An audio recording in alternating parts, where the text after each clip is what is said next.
Bienvenue dans cette nouvelle vidéo où on va voir ensemble mon avis en tant que client sur les plateformes de freelance. L'intérêt de cette vidéo, c'est pas du tout de parler de chaque plateforme indépendamment, c'est surtout en tant que client de vous donner mon expérience sur les plateformes en général, sur l'utilisation des plateformes, pourquoi c'est une bonne ou une mauvaise idée. Je ferai des vidéos, si vous voulez, sur une plateforme en particulier. Donc si vous voulez, n'hésitez pas à me dire dans les commentaires sur quelle plateforme vous voulez mon avis. Alors il y a certaines plateformes où j'ai jamais été client, donc je pourrais pas faire de vidéo dessus encore, mais des plateformes comme Fiverr, comme ComeUp, anciennement 5euros.com, des plateformes comme Malt, comme 99design, etc. Je pourrais faire des vidéos dessus, donc n'hésitez pas à me dire dans les commentaires si vous voulez que je parle d'une plateforme en particulier. Et en tout cas, dans cette vidéo, je voulais faire mon retour d'expérience sur les plateformes en général, sur l'utilisation de ces plateformes, puisque on a souvent le retour des freelances qui donnent leur avis sur les plateformes, mais rarement en fait sur les clients. Il y a peu de clients qui font des vidéos sur YouTube pour dire en tant que client, est-ce qu'ils ont eu une bonne expérience, est-ce que c'est une bonne chose ou pas de commander sur des plateformes. Pourquoi les plateformes de freelance protègent tout le monde ? Ce qu'il faut comprendre quand on achète sur une plateforme de freelance, c'est qu'on est protégé en tant que client. Je passe commande, imaginons c'est une commande à 1200 €, et finalement le freelance ne va pas toucher ces 1200 € tout de suite. Il les touchera quand il aura fini la commande. C'est en tout cas comme ça que ça se passe sur la plupart des plateformes. Nous, personnellement, on a créé la plateforme befreelancer.com, je vous mets le lien dans la description. C'est finalement un concurrent de Fiverr, un concurrent de ComeUp, un concurrent de la plupart des plateformes. Et il faut bien comprendre que sur la plupart des plateformes, c'est comme ça que ça se passe. C'est-à-dire que la plateforme est un tiers de confiance, le client passe commande sur la plateforme, l'argent est bloqué le temps que le freelance fasse la commande. Et le client, du coup, est protégé pendant toute la durée de la commande, puisque l'argent est bloqué. À l'inverse, ça protège aussi tout le monde, puisque ça protège le freelance. Le freelance, il est sûr d'être payé, puisque vous, en tant que client, vous avez payé au début de la commande, donc l'argent est bloqué, et ensuite, il est sûr d'être payé, le freelance. Parce que ça, en fait, il y a le problème aujourd'hui, c'est qu'on est malheureusement dans une société où il y a plein de gens malhonnêtes, à la fois des freelances, à la fois des clients, et le problème, c'est qu'il y a des gens qui passent en direct, parfois sur LinkedIn, parfois sur d'autres plateformes comme ça, et bien, par exemple sur LinkedIn, il y a plein de cas comme ça où des gens ont envoyé l'argent, le freelance n'a pas fait le travail, il est parti dans la nature, et le client n'a plus jamais entendu parler du freelance. A l'inverse, ça arrive aussi que des freelances fassent très bien le travail, et que le client a juste payé un petit acompte, ou il n'a rien payé du tout, et ensuite il refuse de payer, puisqu'il n'y a pas eu de contrat, il n'y a pas eu de devis, etc.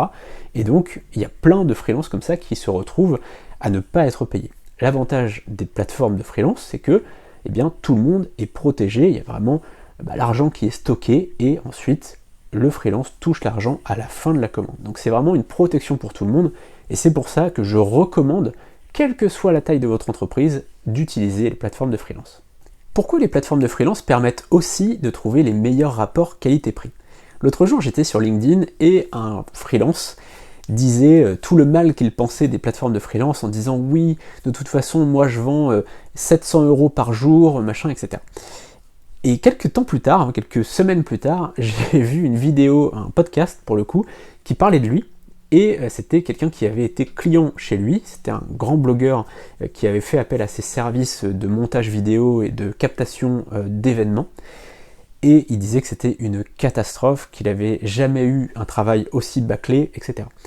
Et en fait, le problème de LinkedIn, notamment, c'est que c'est un réseau social professionnel, les gens passent beaucoup de temps à créer du contenu pour trouver des clients, et beaucoup moins de temps à travailler. Donc finalement, ils se gargarisent de vendre leur temps 700 € par jour, 1000 € par jour, c'est celui qui va vendre le plus cher possible, et c'est pas un problème à la limite de vendre 700 € par jour quand on est vraiment talentueux, c'est pas un problème. Mais sauf que beaucoup de gens confondent notoriété et talent. C'est pas tout à fait la même chose. C'est pas parce qu'il y a 20 000 personnes qui me suivent sur LinkedIn que je suis talentueux.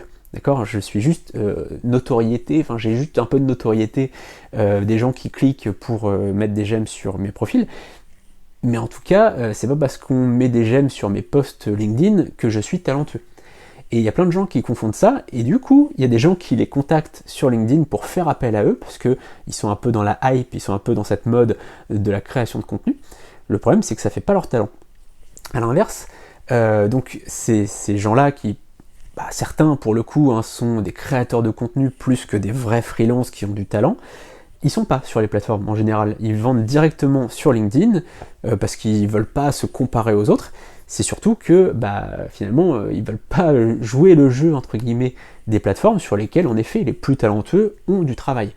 Et sur les plateformes, le gros avantage c'est que là vous allez pouvoir comparer. Alors le but c'est pas de comparer le moins cher, je le fais toujours cette distinction-là, j'explique toujours aux gens, ne prenez pas le moins cher, prenez parmi ce que vous avez besoin, vous comparez ce que vous avez besoin, et vous contactez les gens qui vous semblent sérieux, honnêtes, etc., enfin les plus talentueux selon vous pour réaliser votre mission, et vous allez ensuite choisir par rapport au feeling que vous avez avec cette personne. Mais le but c'est pas de choisir par rapport au prix, c'est pas de choisir le moins cher possible. Et ça c'est très important de comprendre ça, c'est-à-dire que les plateformes elles ne permettent pas de choisir le moins cher possible. Alors, évidemment il y a des gens qui vont choisir le moins cher forcément, mais la plupart du temps sur les plateformes on va vraiment choisir par rapport à un feeling qu'on a. Et finalement ces gens qui sont juste des créateurs de contenu, ils vont pas aller sur ces plateformes là. Donc si vous voulez aller sur des plateformes, le gros avantage c'est que vous allez pouvoir vraiment comparer une offre. Donc voilà, vous allez avoir une offre par exemple de création de site WordPress, machin, et vous allez pouvoir dire voilà, il y a lui, il y a lui, il y a lui, il y a elle, il y a elle et il y a elle. Elle, j'ai fait un appel avec, ça s'est pas trop mal passé, mais bon, j'attends de voir. Elle, j'ai fait plusieurs échanges de mails, ça s'est super bien passé, j'ai vraiment un bon feeling avec.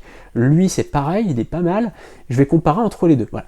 Et du coup, vous allez envoyer 5-6 mails pour voir un petit peu par rapport à votre projet, qu'est-ce qui serait possible de faire, etc.